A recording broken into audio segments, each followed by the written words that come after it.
नमस्कार, मैं हूँ मनविंदर। एमबीएन नेटवर्क पे आप सभी लोगों का बहुत स्वागत है। कांग्रेस को अमेठी में कोई उम्मीदवार नहीं मिल रहा है। अब अपने ही परिवार में जब ढूँढ मची तो उन्हें रॉबर्ट वाड्रा दिखाई दे रहे हैं और वो चाह रहे हैं कि मैं राजनीति की शुरुआत अमेठी से करूँ।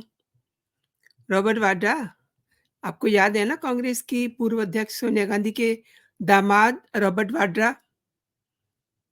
ये कौन है? इनकी मैं इंट्रोडक्शन आपको देती हूँ। ये संजय भंडारी के खिलाफ मनी लॉन्ड्रिंग का एक मामला आपको याद होगा। दिसंबर 2023 में उनका नाम ईडी ने चार्जशीट में सबमिट किया था। ये मामला कभी भी खुल सकता है जिसमें रॉबर्ट वाड्रा की भी पूरी इन्वॉल्वमेंट है। थोड़ा-सा और बता देती हूँ। भंडारी 2016 में ब्रिटेन भाग गया था। ब्रिटिश सरकार ने ईडी और केंद्रीय जांच ब्यूरो सीबीआई के कानूनी अनुरोध पर कार्रवाई करते हुए भारत में उनके प्रत्यर्पण को मंजूरी दी। लेकिन रॉबर्ट वाड्रा, उनका क्या? वो कैसे बचेंगे? उन्होंने अपने बचने के लिए रास्ता तलाश लिया है। अब जब लोकसभा चुनाव 2024 में यूपी की अमेठी सीट पर कांग्रेस अभी तक उम्मीदवार तय नहीं कर पाई और जब घर में देखा कि एक बंदा तो है, उसको हम यूज़ कर सकते हैं और वो बंदा है रॉबर्ट वाड्रा, जिसके पीछे सीबीआई, ईडी दोनों ही लगे हुए हैं। चार्जशीट में नाम भी है। ये ऐसा नहीं है कि इनकी इच्छा पहले नहीं थी, पहले भी उन्होंने एक बार इच्छा व्यक्त की थी। जब राहुल गांधी यहाँ से हारने के बाद कांग्रेस यहाँ पे बुरी तरह से हिली हुई थी और ये सीट आप जानते ही हैं, गांधी परिवार की उनकी परंपरागत सीट है। ये समझ लीजिए कि इस सीट के लिए पार्टी की तलाश शायद से पूरी हो गई दिख रही है। खबर आ रही है कि राहुल गांधी के बहनोई रॉबर्ट वाड्रा ने यहाँ से चुनाव लड़ने में दिलचस्पी दिखाई है। एक इंटरव्यू उनका देख रही थी मैं, उसमें उन्होंने कहा कि यहाँ के लोग उनसे मिलते रहते हैं, उनका बर्थडे सेलिब्रेट करते हैं, ब्ला-ब्ला। तो अब गांधी परिवार में एक और राजनीतिक एंट्री होने जा रही है। कांग्रेस की नेता प्रियंका गांधी के पति हैं रॉबर्ट वाड्रा। उन्होंने खुद से ये कहा है कि अमेठी की जनता ये चाहती है कि वो अपने राजनीतिक सफ़र की शुरुआत अमेठी से करें और वाड्रा का ये कहना है कि अमेठी की जनता ये मानती है कि उसने मौजूदा सांसद को चुन करके गलती कर दी है और आपको पता है वो सांसद कौन है? स्मृति ईरानी, भाजपा की फायर ब्रांड जो सांसद हैं। उनके सामने रॉबर्ट वाड्रा कैसे टिकेंगे, मुझे तो ये सोच के भी घबराहट हो रही है। क्योंकि ये जो बीजेपी की स्मृति ईरानी हैं, सांसद, ये बहुत स्ट्रॉन्ग कैंडिडेट हैं। वहाँ पर उन्होंने अपना घर खरीद लिया है, अब वो वहीं पर रहेंगी, उन लोगों में रहेंगी, उनकी समस्याएँ सुनेंगी। अच्छा, रॉबर्ट वाड्रा ने ये भी कहा है कि वर्षों से गांधी परिवार ने अमेठी, रायबरेली, सुल्तानपुर, जगदीशपुर जैसे क्षेत्रों में मेहनत करी है। ओह हो हो! बहुत मेहनत की है, इसीलिए आज की तारीख में वहाँ कोई चुनाव लड़ने के लिए तैयार नहीं है, गांधी परिवार का। खैर, इनका ये दावा है कि वहाँ लोगों ने बड़ी प्रोग्रेस की है और उनकी बात से अ, राहुल जो हैं, वो भी ये कह रहे हैं कि उनके जीजा यहाँ से चुनाव लड़ने के लिए इच्छुक हैं। इधर रॉबर्ट वाड्रा ने ऑन कैमरा कहा है कि जो कोई भी रायबरेली या अमेठी का प्रतिनिधित्व करता है, उसे लोगों की प्रगति और सुरक्षा के लिए काम करना चाहिए और भेदभाव वाली राजनीति नहीं करनी चाहिए। ये भेदभाव वाली राजनीति का ज़िक्र वो क्यों कर रहे हैं, ये तो वही जाने। लेकिन अमेठी के लोगों को लगता है, ये वही कह रहे हैं, सोनिया गांधी जी के दामाद, कि अमेठी के लोगों को ये लगता है कि स्मृति को सांसद बना करके उन्होंने गलती करी है वो ये भी कह रहे हैं कि अमेठी के लोग चाहते हैं कि गांधी परिवार दोबारा से यहाँ वापस आ जाए और फिर से जो है अमेठी को लीड करे और वो वाड्रा से भी आशा करते हैं कि वो वहाँ से अपना पहला कदम राजनीति का यहाँ से रखें। रॉबर्ट वाड्रा ये भी कह रहे हैं कि लोग जानते हैं कि हमने कितनी मेहनत की है और वो सोशल मीडिया पे उनसे जुड़े हुए हैं और उनके ऑफिस में भी मिलते हैं, उनका जन्मदिन भी मनाते हैं, ब्ला-ब्ला। वाड्रा की संसद जाने की भी बड़ी इच्छा है। यानी कि संसद में जाना और इस बार तो संसद आपने देखा कितनी खूबसूरत है नई संसद, वहाँ जाने की इच्छा पाले हुए बैठे हैं वाड्रा जी। प्रियंका गांधी के चुनाव को लेकर के भी उन्होंने कहा कि मैं हमेशा ये चाहता हूँ कि प्रियंका पहले सांसद बने, उसके बाद मैं भी संसद जा आ सकता हूँ और दूसरे नेताओं से मिलता हूँ, तो वो पूछते हैं कि आपने इतनी देर क्यों कर दी राजनीति में आते-आते? वो गाना है ना, हुज़ूर आते-आते बड़ी देर कर दी आपने। कुछ मुझे कुछ लाइनें भूल रही हैं इसकी और आप हमारी पार्टी में आ जाइए। वाड्रा ये भी कह रहे हैं कि जब मुझे लगेगा कि सही समय है, तो मैं राजनीति में आऊँगा। अच्छा, कई सारे घोटालों में फँसे हुए हैं प्रियंका गांधी के पति रॉबर्ट वाड्रा। अब जब वो एक सिग्नल दे रहे हैं सक्रिय राजनीति में आने का, वैसे उन्होंने 2022 में भी कहा था कि अगर लोग चाहेंगे तो मैं आ जाऊँगा। अब इनके आने की वजह भी मैं आपको बता देती हूँ। वैसे तो इंडिया अलायंस का हर व्यक्ति कहता है कि वो बड़ा धुला हुआ है, उस पे भ्रष्टाचार का कोई आरोप नहीं है। लेकिन देखिए लोग अपने भ्रष्टाचार को छिपाने के लिए एंट्री लेते हैं राजनीति में। इसकी मिसाल बनने जा रहे हैं वाड्रा, अगर इन्होंने में चुनाव लड़ा तो। दरअसल सीबीआई ने ईडी ने विदेश में अघोषित संपत्ति रखने, मनी लॉन्ड्रिंग और टैक्स चोरी के आरोपों की जाँच कर रही है इनके खिलाफ, मतलब सीबीआई और ईडी दोनों ही।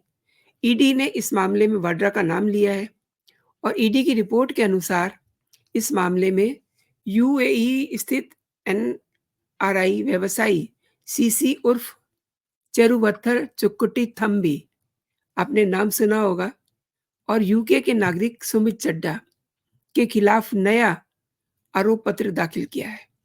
थम्पी को जनवरी 2020 में गिरफ्तार कर लिया गया था।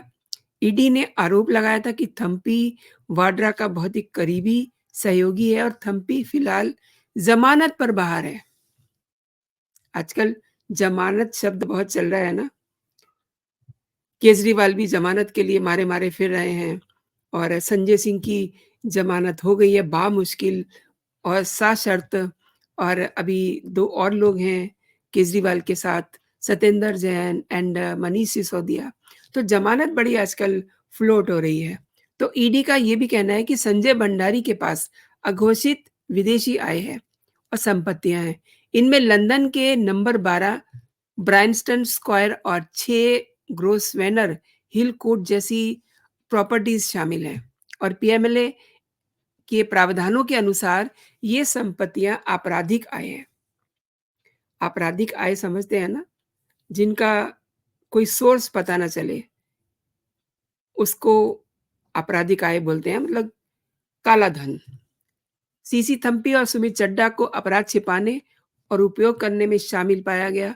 ईडी की जाँच में ये भी पाया गया कि थम्पी रॉबर्ट वाड्रा का करीबी सहयोगी भी है। अब आप ये देखिए कि वाड्रा ने न केवल सुमित चड्ढा की मदद से लंदन के 12 ब्रायस्टन स्क्वायर की संपत्ति का नवीनीकरण कराया, बल्कि उसी में रहे भी। कमाल है ना? और ईडी ने ये भी कहा है कि वाड्रा और सीसी थम्पी ने फरीदाबाद, जो दिल्ली के नज़दीक वाला फरीदाबाद है, वहाँ पे ज़मीन का एक बड़ा टुकड़ा खरीदा और एक-दूसरे के साथ वित्तीय लेन-देन भी किया। इस मामले में ईडी पहले भी वाड्रा से पूछताछ कर चुकी है। वाड्रा ने तमाम आरोपों को सिरे से खारिज कर दिया। अब चोर थोड़ा ना कहेगा कि मैंने चोरी की है। केजरीवाल को ही कह रहे हैं कि उन्होंने शराब घोटाला किया है। वो तो कह रहे हैं कि मैं तो अम, क्रांतिकारी हूँ। ख़ैर, एक और बात है इस मामले में, प्रियंका वाड्रा का नाम भी है चार्जशीट में।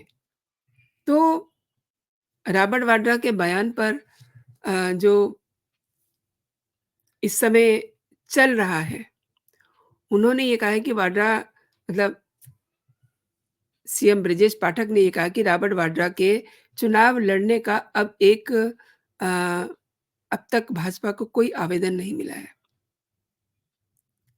रॉबर्ट वाड्रा के बयान पर डिप्टी सीएम ब्रजेश पाठक ने ये कहा है कि रॉबर्ट वाड्रा के चुनाव लड़ने का अभी तक भाजपा को कोई आवेदन नहीं मिला है। वाड्रा को चुनाव लड़ाने को लेकर के उनके साले साहब, सासू माँ और उनकी पत्नी खुद निर्णय लें। वहीं भाजपा के प्रवक्ता राकेश त्रिपाठी ने ये तंज कसा है कि जमीनी पकड़ रखने वाले नेता कांग्रेस छोड़ रहे हैं, इसलिए जमीनों में फँसे हुए, जमीनों से नाता रखने वाले रॉबर्ट वाड्रा मैदान में आ रहे हैं। रॉबर्ट वाड्रा के आने से कांग्रेस की ज़मीन कितनी मजबूत होगी, अब ये तो वक़्त ही बताएगा, लेकिन इनको चुनाव में हराने में मज़ा आएगा। भ्रष्टाचारियों के लिए लोकतंत्र में कोई जगह नहीं है। यानी कि भाजपा के जो कैंडिडेट्स हैं, उन्होंने इनके मज़े लेने शुरू कर दिए हैं। यही कहते हैं ना कि अब जो जिसको हार दिखाई दे रही हो और उसके अपने ही घर वाले उसको वहाँ खड़ा कर दें, तो फिर सामने वाले तो उसके मज़े ही लेंगे ना, ये बात है। वैसे भी इनके बस का राजनीति करना कहाँ है, ये तो लग्ज़री गाड़ियों के शौकीन हैं, इनको बढ़िया-बढ़िया बाइक चाहिए और दूसरी बात ये है कि ये अपने बहुत फ़िटनेस फ्रीक बहुत हैं। अब जिसे जनता की सेवा करनी है, उसे तो जिम जाने का मौका ही नहीं मिलेगा और ये फ़िटनेस फ्रीक हैं, इन्हें घंटों जिम में एक्सरसाइज़ करनी होती है, मॉर्निंग वॉक करना होता है, साइक्लिंग करना होता है। तो इनके बस की आई डोंट थिंक कि ये पॉलिटिक्स में आने के लिए फिट भी हैं। इसीलिए बीजेपी के जो मैंने 2-3 लोगों के बयान आपको बताए हैं, इसीलिए वो इनके जो इसके ऊपर इनका मज़ाक उड़ा रहे हैं, तंज कस रहे हैं। तो दोस्तों, रॉबर्ट वाड्रा अमेठी से चुनाव लड़ते हैं या नहीं लड़ते हैं, अब ये देखना बड़ा दिलचस्प होगा क्योंकि कांग्रेस के सामने प्रॉब्लम क्या है, वहाँ कोई लड़ने को तैयार नहीं है। अच्छा, कांग्रेस में तो कोई भी उम्मीदवार चुनाव लड़ने के लिए तैयार ही नहीं है। बेचारे जो राहुल हैं, कहाँ वायनाड गए हैं अपनी इज़्ज़त बताने के लिए। मतलब सांसद रहें, सदन में जा सकें, कम से कम इतना तो हो ना। अब जिस तरीके से सोनिया जो है राज्यसभा की मेंबर हो गई हैं और चुनाव लड़ने में उन्होंने कहा है कि मैं असमर्थ हूँ। उन्हें पता था कि अमेठी से वो हार जाएँगे और कौन बचा? मतलब अमेठी से सब लोग डर रहे हैं। क्यों? क्योंकि वहाँ बीजेपी का सॉलिड कैंडिडेट है। ख़ैर, अब आने वाले दिन बड़े इंटरेस्टिंग होंगे। ये देखना कि सोनिया गांधी किस तरीके से अपने दामाद को, रॉबर्ट वाड्रा को पॉलिटिक्स में जमा पाती हैं या नहीं जमा पाती हैं। राहुल गांधी अपने जीजा को पॉलिटिक्स में जमा पाते हैं या नहीं। सोनिया गांधी अपने पति को अपने साथ कैंपेनिंग में लेके जाती हैं या नहीं। ये सब देखना बहुत दिलचस्प होगा। अभी के लिए दोस्तों इतना ही। आप ने पूरा वीडियो मेरे साथ देखा, आपका बहुत-बहुत धन्यवाद।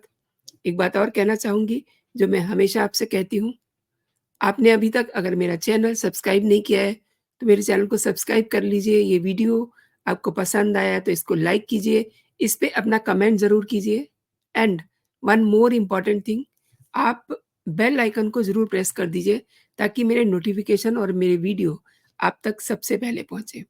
अभी के लिए इतना ही दोस्तों, आप अपना और अपनों का ख़्याल रखिए, खुश रहिए, स्वस्थ रहिए। जय हिंद, जय भारत।